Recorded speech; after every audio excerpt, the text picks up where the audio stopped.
O doutor Rafael López recibiu o Premio Ourensanía 2025, que recoñece tanto os seus méritos profesionais no ámbito da oncoloxía como a súa profunda e constante vinculación coa provincia de Ourense. Grazas á Deputación de Ourense por este reconocemento de Ourensanía. Gracias por darme a oportunidade de volver mirar a miña terra con emoción e con moito orgullo. Este premio lévame a reflexionar sobre quen fixo grande Ourense. Non só os que aparecen nos libros, senón tamén aqueles que traballan en silencio, día a día, sin esperar reconocemento.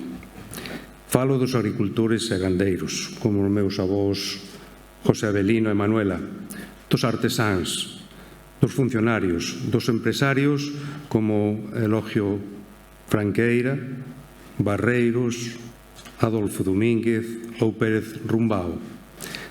E, sobre todo, dos emigrantes desta nosa terra, como os Vázquez Raña ou os meus avós, Rafael e Josefa.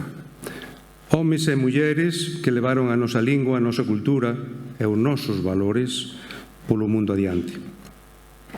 Eles son os verdadeiros embaixadores da Ourensanía.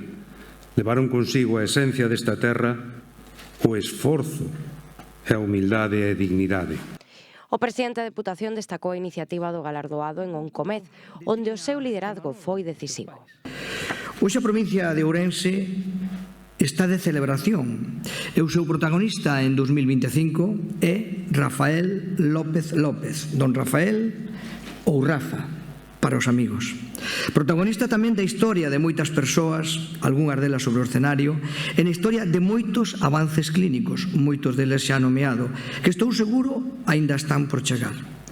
O xurado do Premio Ourensanía, aquí presente, decidiu este ano, por unanimidade, concederlle a distinción a Rafael López, como xa se dixo, xefe do Servicio de Oncoloxía do Hospital Clínico Universitario de Santiago de Compostela. O noso premiado conta, como tamén xa se nombrou aquí, cunha dilatada traxectoria profesional así reflexada na acta a que se deu lectura anteriormente. E aínda que mencionar todos os teus logros profesionais é abondoso, quixera aproveitar a ocasión para destacar que foi precisamente a súa iniciativa en Oncomed onde o seu liderado, tamén resaltado aquí, converteuse en decisivo. O premiado estivo acompañado por familiares, amigos, compañeiros sanitarios e representantes das principais institucións e entidades galegas.